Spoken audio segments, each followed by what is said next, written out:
انزل اعمل سبسكرايب ويلا نبدأ القصة. تخيل تبقى عندك حياة مرعبة، كل اللي في عيلتك بيموتوا قبل ما يوصلوا لسن ال 35 سنة. أنا أحمد، شاب عندي 30 سنة، ودي حكايتي. بدأت القصة ليلة وفاة أبويا اللي توفى وهو عنده 34 سنة بس. وقتها كنت في العزا وسط عيلتي ودماغي مش قادرة تستوعب الصدمة، لكن وسط الحزن اللي أنا كنت فيه ده بدأت ألاحظ حاجة غريبة قوي. معظم الرجال اللي كانوا في العيلة كلهم شباب، كلهم أصغر من 35 سنة، مفيش ولا واحد فيهم عنده شعرة بيضة، كلهم تحت سن ال 35 سنة شباب. فضلت أسأل نفسي إزاي وليه، وده معناه إيه؟ إيه السر اللي مخلي كل رجالة العيلة شباب وعمرهم قصير كده؟ حاولت أطرد الفكرة دي من دماغي وقلت يمكن صدفة ولا حاجة، أو يمكن مرض وراثي مثلا غريب. بس الغريب بقى إن السبب عمره ما كان مرض واضح أو حاجة محددة. واحد مات في حادثة عربية، وواحد وقع من على السطح، وواحد جات له جلطة. أسباب مختلفة ولكن النتيجة واحدة بس: الموت بدري بدري.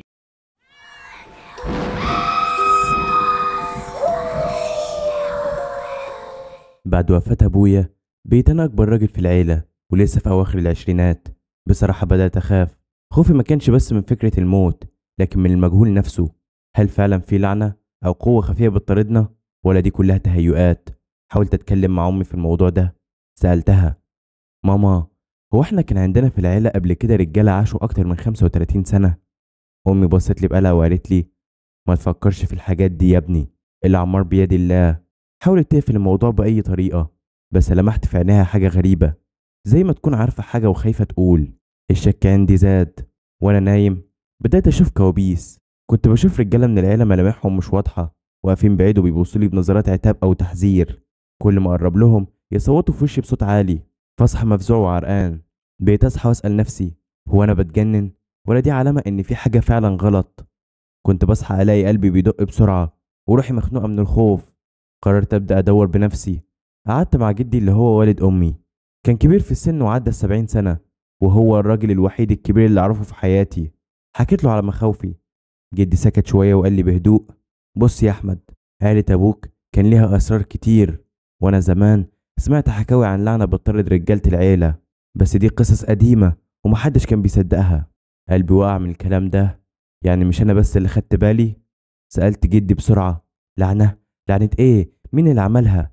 هز راسه وقال: مش متأكد يا ابني. اللي فاكره إن كان في زمان ست من العيلة عملت حاجة زي سحر أو لعنة بسبب ظلم تعرضت له. كلام جدي خلاني تايه أكتر. مين الست دي؟ وإزاي واحدة من العيلة تعمل لعنة على عيلتها نفسها؟ ليه؟ وإزاي؟ معناه إيه ده؟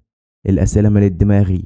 قررت أرجع لبيت العيلة القديم في البلد عشان أدور في حاجات جدودي، يمكن ألاقي أي إجابة.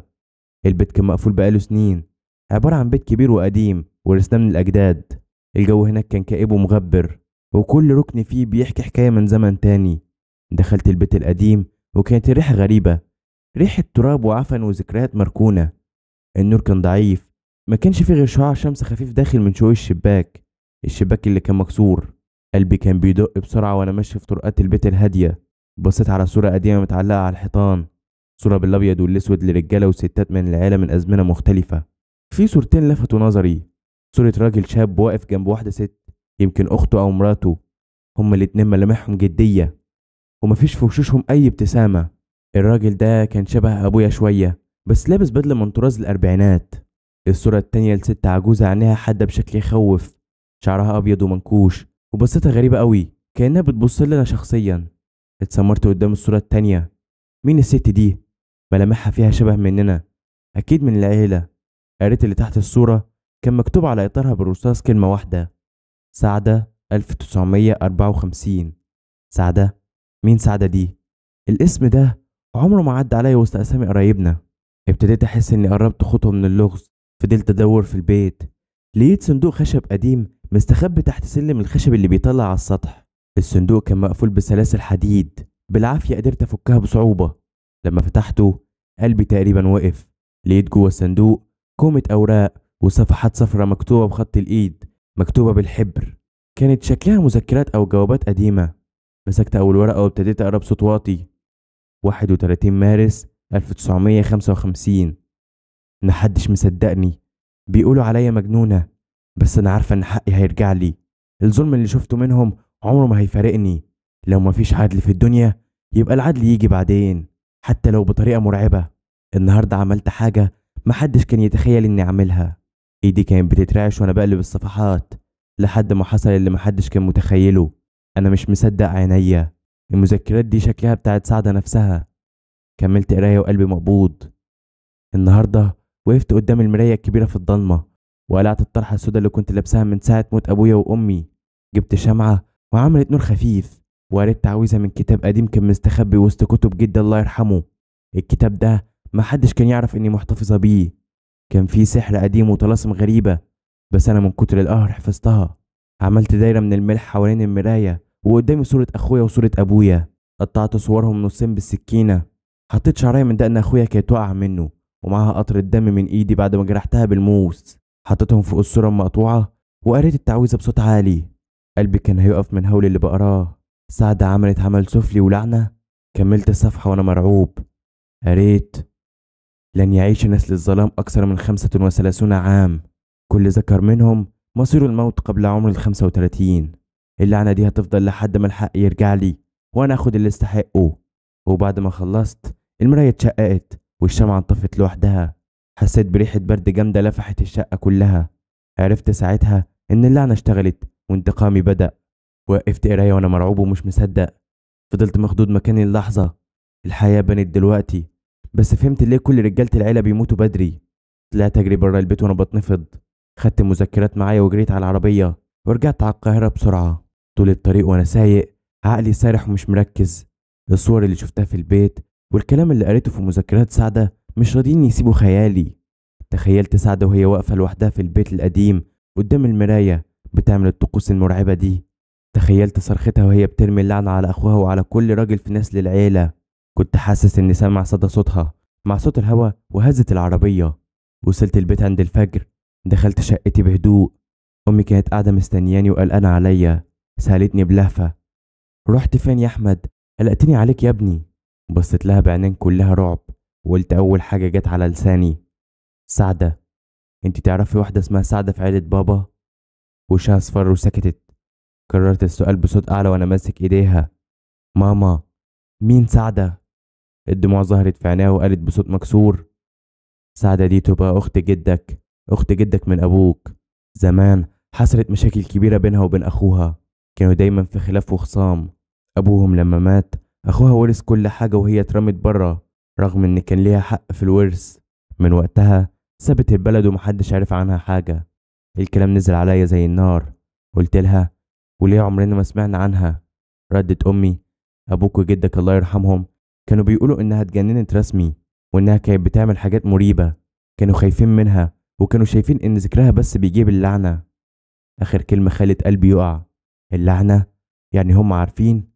سألت أمي: هو بابا وجده كانوا عارفين إن في لعنة بجد؟